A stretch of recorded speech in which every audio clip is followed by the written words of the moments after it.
the Good Neighbor Network. FM 101.9 and AM 1450 Murfreesboro. FM 100.5 Smyrna. Audio and video streaming at WGNSradio.com. This is the WGNS Action Line, talking with Rutherford County newsmakers about what matters most to you. Now, your host, Bart Walker. Hey, good morning to you. Welcome into the Action Line from WGNS. This morning we are focusing on law and order, and in particular, the Murfreesboro Police Department. Visiting with us from the Murfreesboro Police Department, Chief Michael Bowen is here. Michael, good morning to you. Good morning to you. You brought your best staff with you. As always. Yeah. Larry Flowers is here. Big smile on his face. Good morning, Bart. This is not early for Larry. Not at all. Not at all. In your news days, you started early. Yeah, when I worked the morning show, had to get up 2 a.m. Whoa. That is and right. be at work. Yeah. Yeah, I will have to say, I've worked mornings, but I've never worked that early. And I've never worked all night. I've had friends who have said, I love to work all night. I never had that desire. No, absolutely not. But thank goodness I've passed that one by. Captain Clayton is with us this morning. How are you? Well, I'm not as perky as Larry is, but I'm glad to be here, hang out with you guys. Well, it's great to have you. Now, this past week, it seems like every time we had a news story, it had something to do, was being solved by the crime center. Right. That thing is phenomenal. It's pretty amazing, and we've had a lot of success with it. I think we did a town hall last night in Blackman. I think some of the information I had for that event showed that since it's been in place, and it really hasn't been totally up and functional, probably less than a year. Some components have been up and running a little bit longer than others as we've been piecing it together, but I think they said they've had over 400 successes with that, and that's locating a missing individual, stolen car, lead on a case that helped close that case. Over 400. It's pretty amazing. I was really amazed because it's a variety. It's not just the license plate readers. Right. You had one a few days ago, gunshots at I think it was an apartment complex, and you were there by the time the calls started coming in. Right. I mean, that's amazing. Right, and that's the newest piece of technology, and it's actually the last component per se that we put in place, and you got to imagine Murfreesboro 60 over 65 square miles, and that covers an area less than 5 square miles, but it's based on data that we have for incidents of shots fired. And it's really amazing how that system works and how close it can get us to that event. It typically can get you around 90 feet of that of where that occurrence happens. So when we respond, we basically know where we're going to. So, and I've seen you because you said something on the last broadcast that I thought I've never thought about that. You said it can also get us there to help somebody who's been shot, and they haven't been able to report that they were shot. Absolutely. There's a lot. You can get there. First of all, get there to render aid. Always our priority is if there's a violent incident. Our number one priority is secure the scene and render aid to anybody that's there. But put you in contact with witnesses, put you in contact with possible suspects, and there are times. Where these incidents go unreported, so we wouldn't have received a call at all. So that definitely helps us in that aspect. That things won't go undetected. I can remember a particular incident, and I'm not going to get with specific neighborhoods, things like that, but I know that the individual called some sources and basically said, hey, we never respond, they're having problems here, and we researched and found out that they had shots fired incidents at their houses that they never reported. Well, now this for that particular area would pick it up and we would be there. Now, with the license plate readers, that's also been very much in the news lately. Yeah. Seems like every crime in the past week or so suddenly is solved almost instantly. with the license plate readers. Does nobody else have these but Murfreesboro? We have them, and a lot of jurisdictions have them. They can be used in partnership with other jurisdictions, and we've had success with that. So it's not new per se, but it's new to us, but it's been out there, and a lot of agencies have it. And fortunately, we were able to get it up and running and really see the benefits. I'd have to say the Crime Center overall, all those technologies benefit work for us, but the LPR is what that technology truly sets itself apart in its effectiveness and really helping us solve some of these crimes and deal with some of these issues that we're running into. You know, initially when you talked about the real-time crime center, I don't think the public had a vision of what it really was. But as looking at it now, it looks like this is the thing that's going to send the message out to criminals who might be here or might be coming here from another place. You need to stay out of Rutherford County. They'll get you there. Right. And like I said, it works great when you have other cities participating in it, because all that stuff you can consult with other agencies, and all that stuff can be utilized together, especially since crime doesn't have city limits. You know, people go outside city limits. You have groups that travel around from city to city and commit particular crimes, things like that.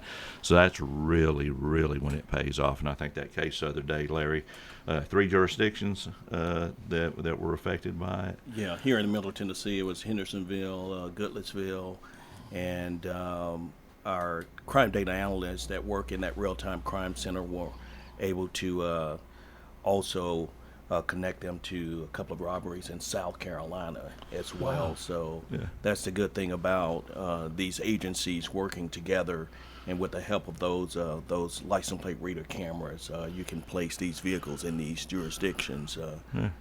Now, is that the one where you stopped the person almost after they finished the crime? They were driving away, and they had a license plate on it? No, that particular one was at Lowe's after a person had gone into Lowe's and stolen items. And the good thing about it is the loss prevention officer there at Lowe's was able to get a tag number and reported that tag number to police. So our crime data analyst was able to run that tag through our license plate reader technology and located it, and therefore officers got a hit alert on their in-car system, and they ended up arresting that person, and literally almost minutes after that crime. So that's the benefit of it. The other day, same thing. There was a car parked in the Lowe's, in the Walmart parking lot, and officer was alerted, made that arrest as well. And that guy was from Kentucky, but the one that Chief was talking about was where those 3 Florida men were arrested in connection with a multi-state retail theft ring. And of course, they were stealing sunglasses from Sunglass Hut, somewhat over $1 million worth of items that they had stolen. And with our crime data analysts, they just put that piece of the puzzle together, and they ended up alerting Hendersonville. They ended up alerting Smyrna, and Smyrna was able to stop that vehicle as these individuals were attempting to ship these sunglasses back to Florida. Smyrna detained them. Our detectives went to Smyrna, took them into custody, brought them back here, and interviewed them. And in the end, they were charged with multiple crimes here in Murfreesboro. Hendersonville has charges on them as well. So just great collaboration from all of those agencies, from Hendersonville to Goodlettsville to here in Murfreesboro and Smyrna Police. Chief Bowen, do you ever get any comments from these criminals when they are arrested about, how did you do it so fast? How did you find me? Yeah. A minute or two afterwards, that's pretty fast. Yeah, and when we look at policing and the recent shortages and things like that, it just makes so much better use of everybody's time, and it cuts down on a lot of investigative time. I'd hate to even guess how long that case, absent this technology, how long that case would have taken to investigate and possibly solve if they would have solved it. So it's groundbreaking stuff. Captain Clayton Williams is with us also this morning, and he has a lot of experience in patrol work. You used to do motorcycle work, things of that sort.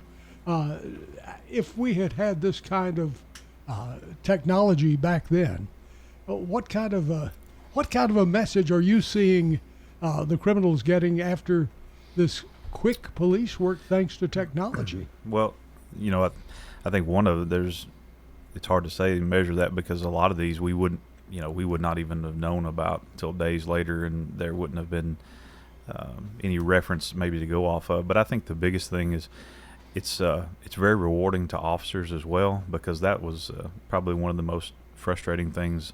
And I know you see it on social media about when crimes happen, and there seems to be no resolve to that, and that's frustrating to the community, but it's also frustrating to officers, because they really enjoy doing that and making a case and being able to see something to completion. So I think it's something that's also been a boost to the public, and also the work that we do to provide that better service. But also it's very it builds an increase in desire, I think, from officers to feel like they are making a difference, because they're being able to do something to put an end in some kind of resolve, and a lot of times justice is served in these cases, because that's frustrating to us too, and the officers. So having that tool, it's just been a game changer for us. I'm glad you brought up the frustration thought, because I know officers in the past have always been frustrated with an arrest, and then shortly after the arrest, hours after the arrest, the person would be released again. Is this getting more accurate and tighter evidence, thus enabling them to be arrested and stay arrested? I think the bonds are set for particular crimes, so I don't know that it really has an impact on that. I think once the charge is placed, the charge is what it is, and the bond's set for that particular charge. The only thing I would say is I don't know that that's the issue. I would say, though, that it makes it so much better when the officer has this case put together and they're going to the commissioner's office, and a lot of times it can lead to and maybe a slight enhancement of that higher bond, because they have such a complete case.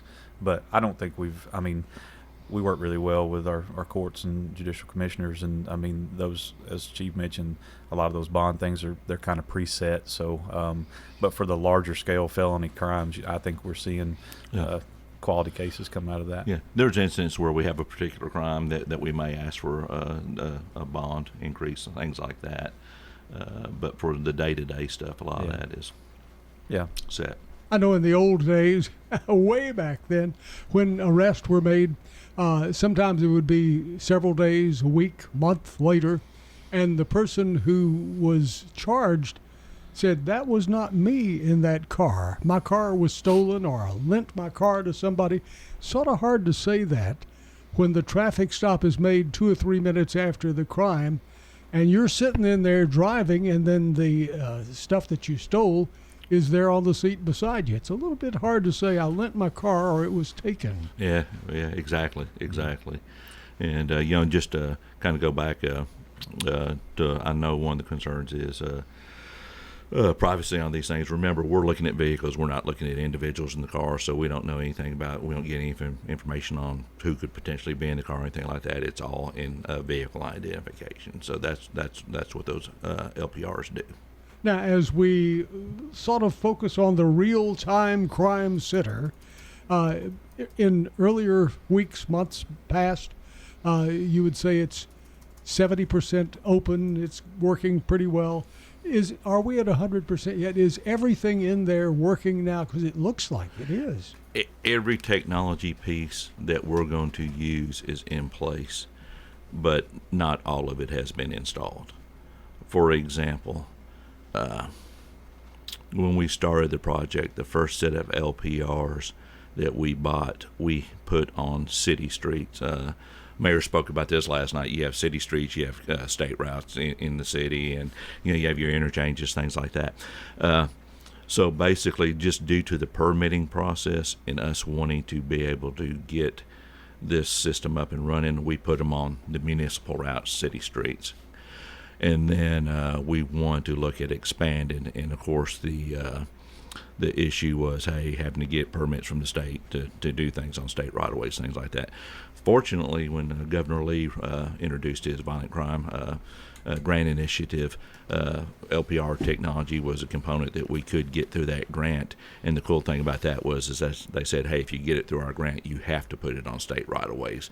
So that lets us go in now and complement the ones that are on city streets, put them on state right-of-ways, cover a lot of those areas that currently aren't covered. And that project, I think we're just waiting on one sign-off and from the state, and then once that gets signed off on, that last component will be taken care of for as far as LPRs.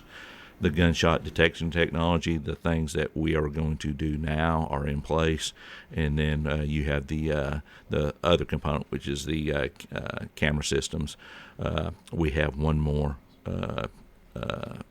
piece of that to install, and that is also through the Violent Crime Grant Initiative, and hopefully by summer that last component will be up and running. So by summer, you say it'll all be going strong. Right. Yeah, all three pieces of technology are currently in place and being utilized, and then, like I said, we had the initial when we initially acquired their equipment, and then we have the things that we're doing through the crime grant, which hopefully be wrapped up by summer.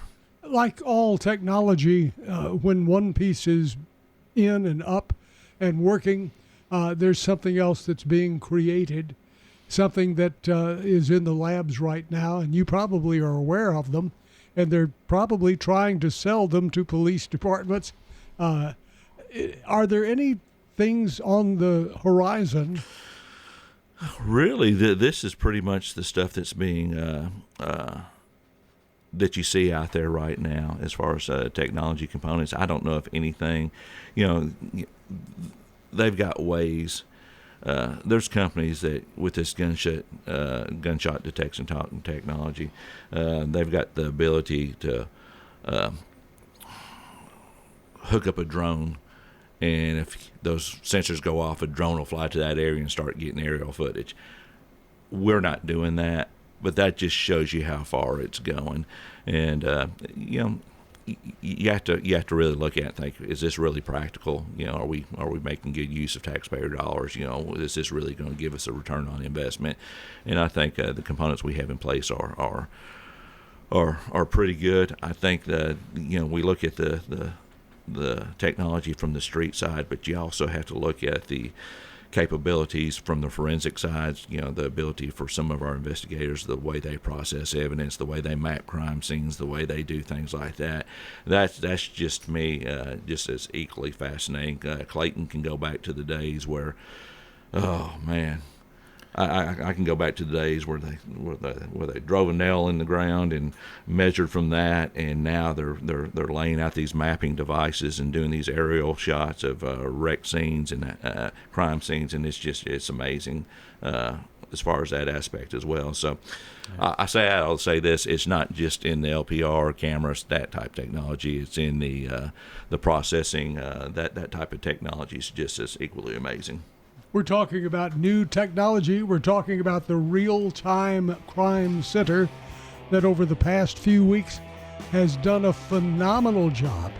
I mean, unbelievable. It's almost been like a book. It's a TV show. It's real, and it's happening in Murfreesboro. We'll be right back. We're focusing on law and order thanks to the Murfreesboro Police Department. Overnight, Good Neighbor Talk turns to UFOs, aliens, the unknown. It's Coast to Coast AM overnight every night on WGNS Murfreesboro. Hi, this is Peter Demas. Join our family at Demas's Restaurant. So many people buy so many different things. I go out to eat and I like eating steak, where my wife will end up getting our salmon. Our salmon is cut fresh, so she loves our salmon. It's one of those places that you can go, you can get pastas or chicken, the kids love it. Get what you want at Demas's Restaurant and not be limited just to one or two items.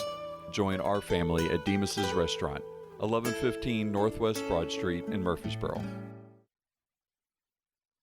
Hi, this is Dan at Music World and Drummers Den. If you need music gear, Music World and Drummers Den is where you need to be. We have more guitars than anybody in town. We have all stringed instruments.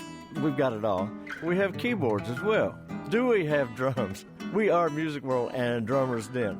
We also have an excellent choice of used equipment. We are Music World and Drummers Den, 2762 South Church Street, across from Indian Hills Golf Course. We'll see a few scattered showers and thunderstorms here this afternoon with cloudy skies, a high in the mid-60s. Tonight, chance for rain and storms alone near 59. I'm meteorologist Jennifer Wojcicki on News Radio WGNS. Currently, it's 52. If you have something to buy, sell, or trade, call me. Weekday mornings at 7:50 for Swap and Shop. WGNS, AM, FM, and online. Welcome back. Want to say happy birthday this morning to Sandy Douglas. Sandy is the one who won that delicious banana pudding from Slick Pig Barbecue. Happy birthday, Sandy. Also, congratulations to Steve Cates, our good neighbor of the day today. Steve is the one who got together a Cripple Creek Cloggers, founded that group, and they do so much good of public relations and just helping people all over.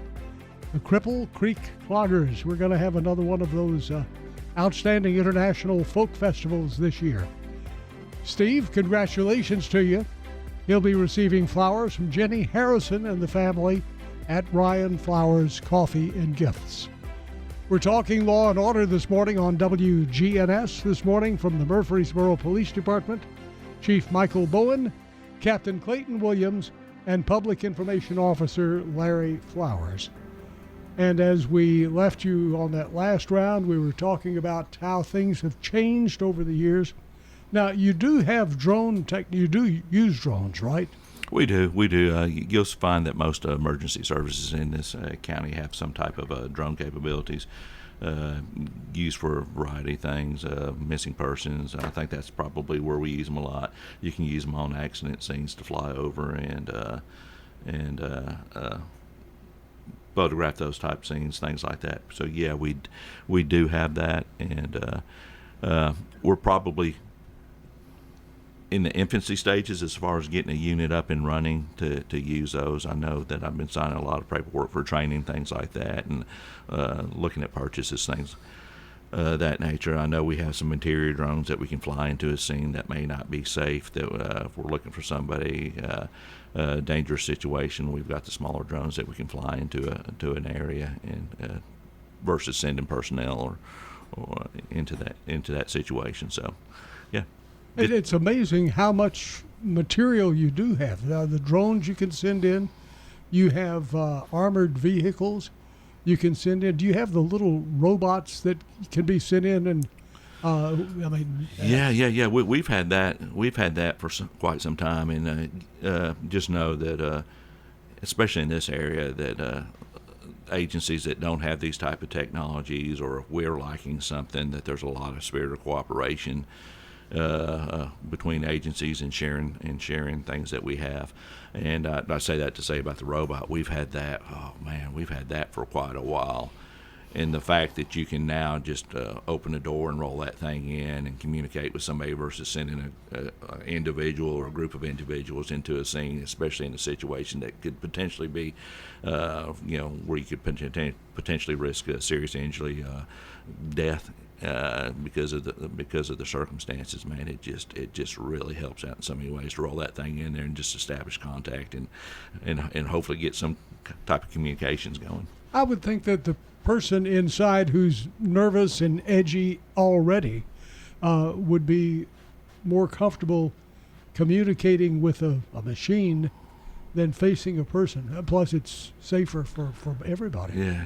Everybody's different mentality, stressors, things like that. So I guess the reaction would vary. I'll leave it like that. Yeah. And it oftentimes crime doesn't happen at a perfect hour. We were talking about having to work the late night shift and stuff like. Crime can take the late night shift. I guess it happens probably more often than not on the late night shift. Yeah, used to you could measure the busyness. At one time you'd be like, man, evening shift's really bad, midnight shift. you see a lot of consistency right now. I don't know that crime nowadays has a particular shift. Whereas in the older days, you could really say, "Hey, this shift you can expect this type of work. This shift you can expect that." Man, it just seems like everybody gets their fair dose of it now, no matter what shift you're on. What is the reasoning of that? I mean, is it different types? Like domestic could be later at night, road rage could be in the daytime. No, it's not like that. I guess what I'm saying is just everybody's busy now. Okay. yeah, everybody's busy now, and it's just just part of being a growing city. But like I said at last night when we were at that town hall, when you look at comparing 2023 to 2024, and we probably need to do some deeper analysis and go back a few more years. But the transition from 2023 to 2024 was actually pretty good. We saw almost all, if not all, numbers showed a decrease. We saw showed our calls for service showed a decrease. So a lot of good things. I just go back to say that Murfreesboro is not a perfect city. I hear about traffic. I hear about speeders. We have our share of crime issues, and we're never going to be immune from that. We have our overdoses, our gang problems, but collectively, when you look at the city overall, we're in a good position in a lot of ways as a community, and we just have to work hard and identify those issues that affect us negatively, and do our best to resolve them. But just looking at the numbers and things, it's pretty good information, and we'll put that in our year-end report. I think our goal is to have that out and on our website by March 1st.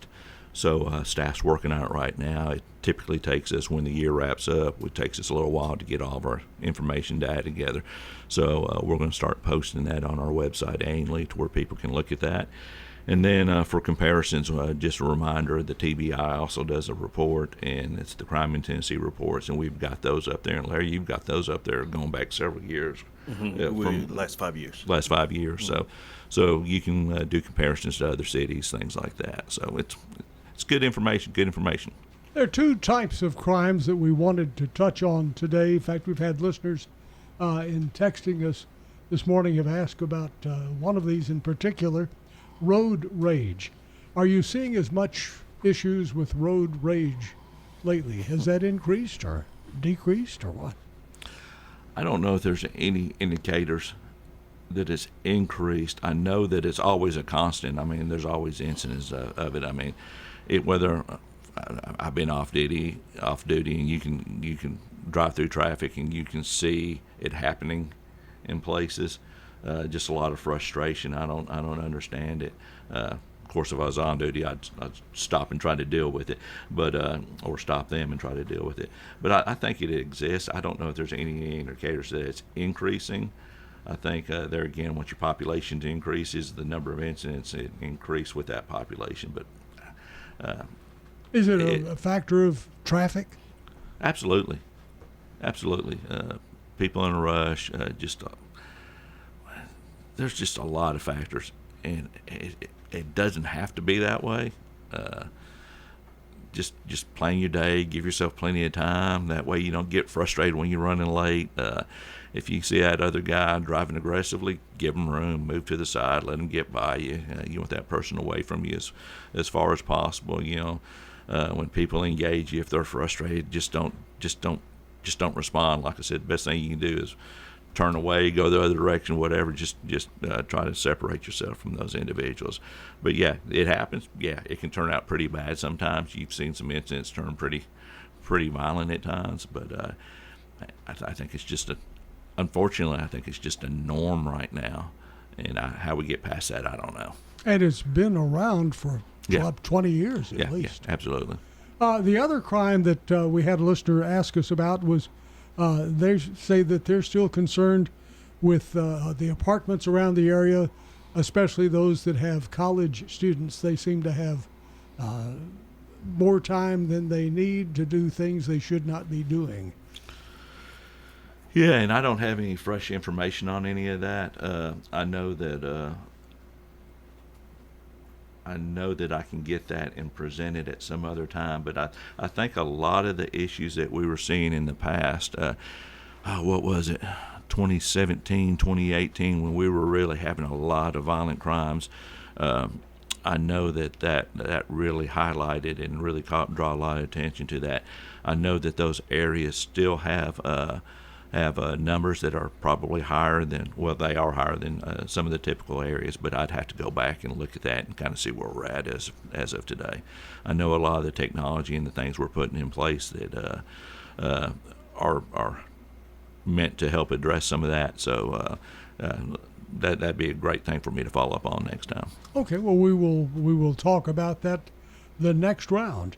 Right now, we're talking about real crime in Murfreesboro and how the Real-Time Crime Center is making a definite difference. And it really seems to be making a definite difference, especially in the retail area. I mean, you've made all these arrests over the past couple of weeks, taking people off the road, not way down the road, but almost as it's happened. You've been able to make arrests. Exactly, and like I said, it's a technology that is definitely taking us, put us at a different level as far as operation.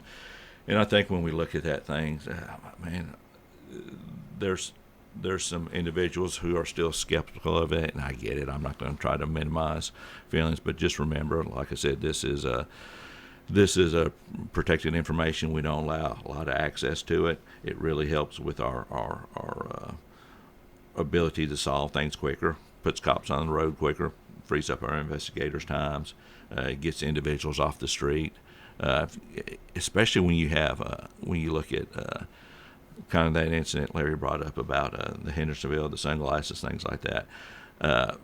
No doubt in my mind those individuals are involved in crimes everywhere.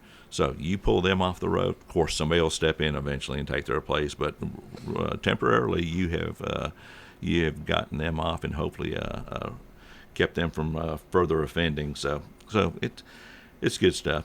Now, when you said that they took all of those sunglasses, we're talking about $1 million of sunglasses.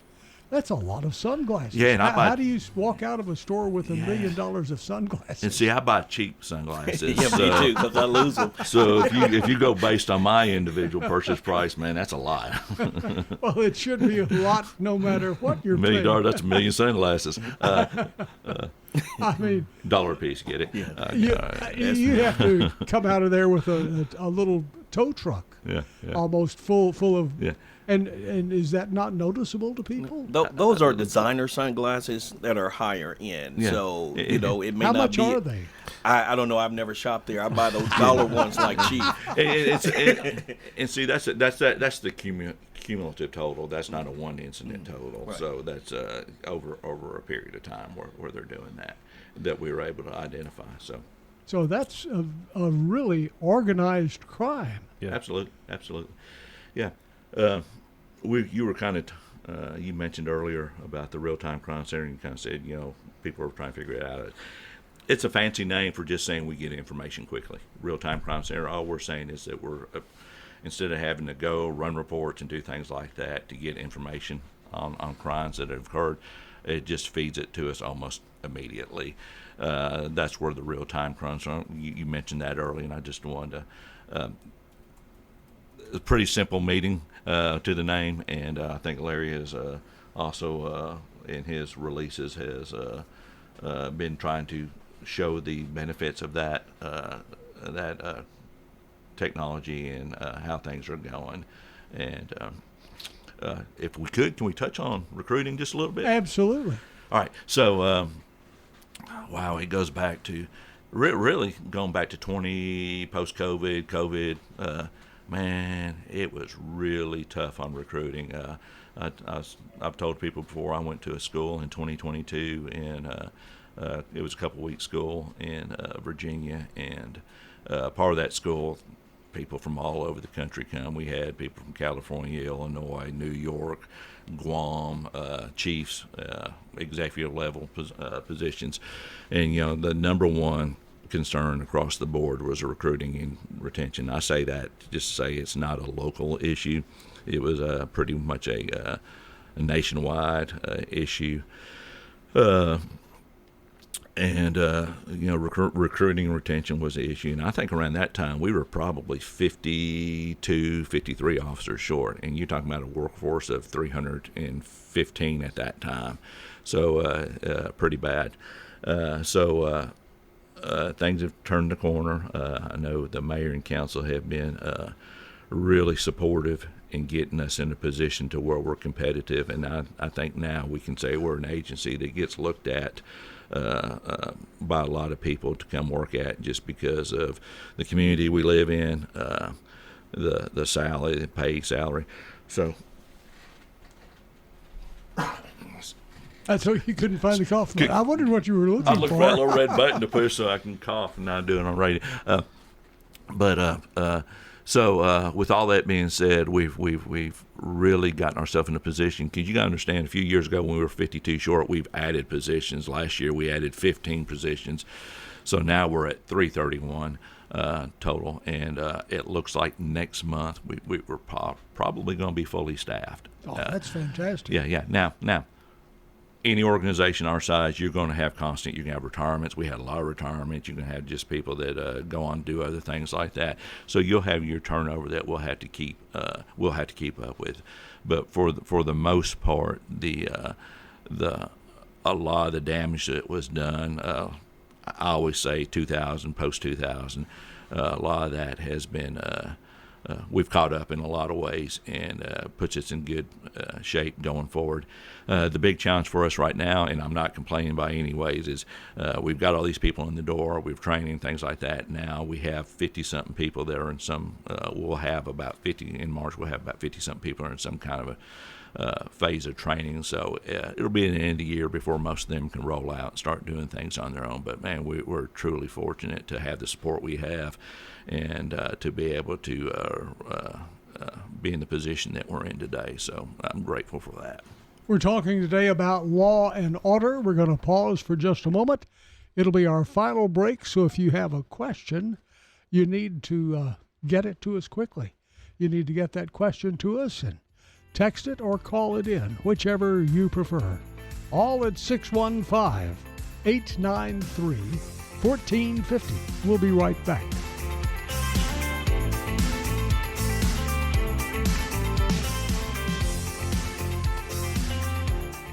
We're News Radio WGNS 100.5, 101.9, 1450. Online and on your phone at WGNSradio.com. You feel great at Adams Place. Melanie teaches all of our exercise classes. I do the stretch and balance. Alan Butcher. Avis is our water aerobics instructor. It's really helped me to overcome some of my arthritis pain, and it's just a wonderful thing that we have here. Hi, this is Terry Deal at Adams Place. Call me for more information about Adams Place. Phone 615-904-9111. Adams Place on Memorial, across from Walmart. Get old. Old National Bank, that is. Old National Bank has the experience and service you need to buy a home, make investments, even online and mobile banking. Old National Bank is in the borough on Dr. Martin Luther King Jr. Boulevard. Old National Bank at 2230 Dr. MLK Jr. Boulevard, which used to be Mercury Boulevard. Visit us and enjoy warm, homemade cookies at Old National Bank. Old National Bank, equal housing lender, member FDIC. We'll see a few scattered showers and thunderstorms here this afternoon with cloudy skies, a high in the mid-60s. Tonight, chance for rain and storms, a low near 59. I'm meteorologist Jennifer Wojcicki on News Radio WGNS. Currently, it's 52. I'm a single mom, and as you can imagine, it's a fight sometimes just to get out the door. But when I need new tires or something's wrong with my car, I need to head to someone I can trust. I go to Tire World. Tire World, we keep your family rolling. Tire World, locally owned and operated. From the tallest tower in the city limits of Murfreesboro to every radio in the land, WGNS AM/FM is everywhere you need us to be.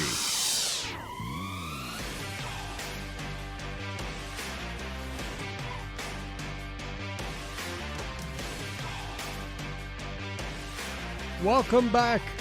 Law and Order is our program today. The Murfreesboro Police Department. Visiting with us, Chief Michael Bowen, Captain Clayton Williams, and Public Information Officer Larry Flowers.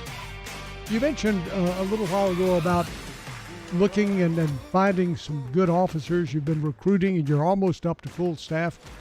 About a couple of months ago, you had mentioned that the officers you're getting are different, that they have a lot more computer skills. And I'm just curious. I'm finding today's people are different from what they used to be. They're interested in computers and things of that sort. And you said they have the skills to use this technology to solve crimes. Are you still finding that true, or? This generation, not just in law enforcement, they're tech savvy, and it's a great thing because I mean this stuff is it's really tech. it's not a challenge to them, and you're lucky if I can do certain things on my iPhone, check my email. so they're light years ahead of me as far as that goes. But yeah, it's encouraging. So the cool thing about body cams, all these things that are technology driven, these people know it. It's not a challenge to them. Which is great. It's great because they're able to take it and apply it and use it effectively. Right off the bat. There's some initial training that a lot of people have to go to, but. It's like our crime analyst unit. I'm like, man, can you do that? And they're like, I almost feel dumb asking them sometimes because they're like, yeah, we can do this. It's easy. I'm like, okay. But I have a lot of faith and support in them. I tell you, I'm very fortunate that I get to come to a place and work with the people, and across the board, just all of our staff are amazing people and do a wonderful job for the city every day, and everybody's got their contributions that are just make that a great place to work. We've been talking about the real-time crime center, but we go back to when you moved into the new building on North Highland Avenue. It had so much new technology in it that you did not have before, and it seemed like you were stepping into that TV show almost of forensic medicine. And you have capabilities, you already had them, that enabled you to do studies on crime vehicles. You could pull an 18-wheeler. I mean, you have a garage that big, you could pull one in and do a thorough investigation on it. And obviously a car or anything of that size, that'd be real easy. Yeah. You couple that with the real-time crime center, you really have a facility. Yeah, and our officers do a great job, our detectives do a great job, dispatchers, our civilian staff, everybody does so many things. But there's also another component to these investigations that I don't think it gets overlooked, but I'd like to mention is that's our crime scene investigators. So several years ago, basically we began looking into hiring positions that were non-certified police officers that basically did all the crime scene process, and basically by doing that it helps out the detective division, and it really keeps you from having to use a certified officer, which takes longer to hire, longer to bring on board. And plus these people are trained, their degrees are typically in forensics, things like that, to where they have a whole different skill set and a whole different upbringing as far as their training. So they basically we've got those positions fully staffed, and when we advertise them, I mean, the huge application pool, it's a highly sought after job. But just the job they do is amazing, to be able to go out and process all these scenes, collect all this evidence, process all this evidence, be able to testify effectively in court, because a detective bringing a case to court is going to depend on the testimony of these crime scene investigators, and they do a fabulous job. And really, behind the scenes, they get exposed to a lot of things, unfortunately, due to violence, things like that, as far as the victims they encounter, the scenes they encounter, and they just go in there and they do an amazing job for us. So I'd like to recognize them and say appreciate what they do. You're really using the best of both worlds. You have the detectives and police officers for one type of work, and you have the technicians who can do the investigative work. Right. And I think a lot of times, and it's great to focus on the analyst side because they're doing it. But man, it's really a team effort. Like I said, that position is evolving. I felt pretty good the other day when one of the division commanders told me, hey, there's a couple other departments sending people down to train with them because they like what we're doing and they want to kind of follow our model as far as that goes. And I took that as a compliment. We only have a few minutes left in our broadcast this morning, but one of the things the county is talking about is a forensic center to do different things that the forensic world needs. Will the city be able to use the forensic center? It's going to be in Smyrna right now. And I say right now because it's moved a few places. Yeah. And that question's come up quite a bit about the forensic center. So I know that the county manages all the postmortems, things like that. So it's all managed by them. And I think that if it's proven to be a cost-effective alternative, I know that we will work with them and supporting them in that cause. I know Larry's working on some things right now with the county, and there's been some discussions on what approach we take to that, and there'll be more to come on that. Let's squeeze in a question here. You're on WGNS with the Chief of Police. How are you? Well, I want to talk to the chief about people speeding. Okay. Go down Broad Street, people's running 60, 70 miles an hour, waving in and out of traffic like they're on a racetrack. Okay. What can we do about that? We only have a few seconds left. I can tell you this, enforcement, I do want to up our game on that. I know that we're doing some promotions, and I'll get to the caller's point real quick. I know we're doing some promotions here over the next week or two, and once that happens, I'm going to create another shift up and running for traffic enforcement. I'm going to put out some advertisements internally in the department and get that traffic unit increased, and we're going to start increasing our presence in some of these areas to address some of that. I know it's frustrating as heck, and it seems like it's occurring all over the city. So that is definitely something on my radar. You can ask my staff. I mention it quite frequently, and hopefully here in the next couple of weeks we can add to the people we have committed to traffic enforcement and really go out there and start increasing our presence in ticket writing. Thank you very much. Thank you for the question for the listener, and thank you, Chief Michael Bowen, Captain Clayton Williams, and Public Information Officer Larry Flowers for joining us this morning on WGNS Murfreesboro and telling us what's happening at the Murfreesboro Police Department. We all feel safer. Thank you very much.